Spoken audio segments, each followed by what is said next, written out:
Well, as you can see, I'm standing in front of my Norcold refrigerator, and actually I'm hoping this will be my last video I make of my Norcold refrigerator because I'm fixing to pull it out and replace it with a residential fridge. You know, we've got 18 years out of it. It served its purpose. But something I came up with about 4 or 5 months ago, and it seemed to work well, and I wanted to show you what I've done. Of course, these refrigerators has always been a battle for me anyways, trying to keep down the frost and trying to get a good tight seal on these doors. Now, one thing I did years ago, and it helps quite a bit, is by going in here and putting in some, well, I think that's about a 3/8 peel and stick insulation. So I'll put that underneath the door seal, so it forces it to stick out a little bit more.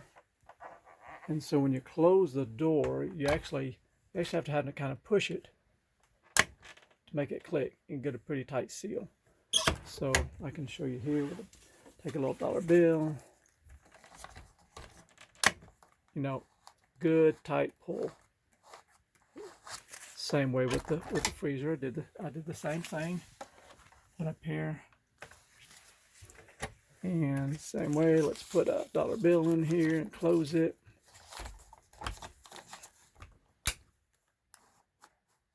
Well, come on, get the camera in the right spot. Focus. All right, and you see it's good, tight seal. But try doing that at the top and see what happens. Push at the top, close it. Well, I better get the dollar bill out enough so I can get a hold of it. Come here, dollar bill. There you go.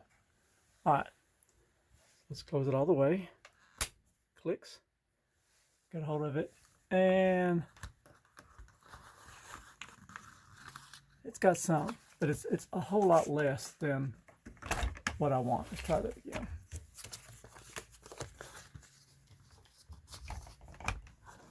Yeah. Click. See, hardly nothing at all. There's just no friction at all on that dollar bill. But I come up with a solution. So what I was looking at this because it latches down here. I said, okay, it's got it good here. I said, but there's no latch at the top. So I got to looking around and said, what could I do to make a latch?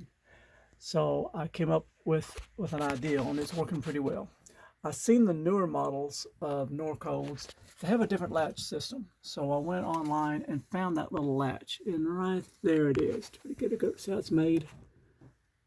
On some of the newer models, this latch actually kind of bolts right in here, and you just put your thumb on it to release it. So I thought, well, maybe that'll work for me. So I ordered one, and just luckily, because the hole's already here, let me show you. Yours will look like this. You may have this little piece of plastic. It just sticks on there. Take that off, and you'll see these holes because it's designed so you can mount the door on either side. So we got that done, and then there was already a hole here, so I just put a screw in it. I said, okay, cool. Now, then I thought, well, after I do that, I'm going to create some kind of latch on top of the door so it will have something to click into. But I got kind of lucky because if you look at the top of the door from the factory, there's already a little piece of plastic there. I don't know exactly its purpose, but it works just right for creating something for that to get a hold of. So now watch what the difference this is. Check this out. So now I close here, I push. That's good tight seal. I come up here, and I push. Good tight seal. Now to release it, I just take my finger, just pop it, come down here, and the door opens. That's why I got this little sign, stop up, to remind me to release it on top. Now let me show you the difference in the dollar bill trick. So, because I'm going to click it on both the bottom and the top. So get the dollar bill in there. Yeah, I know I'm working everything one-handed today, like normal. Okay, so okay, dollar bill's in place. We're going to latch it at the bottom, latch it at the top. Now before that dollar, just see now we got a good tight fit. It drags good and tight to get it out. Let's do it again.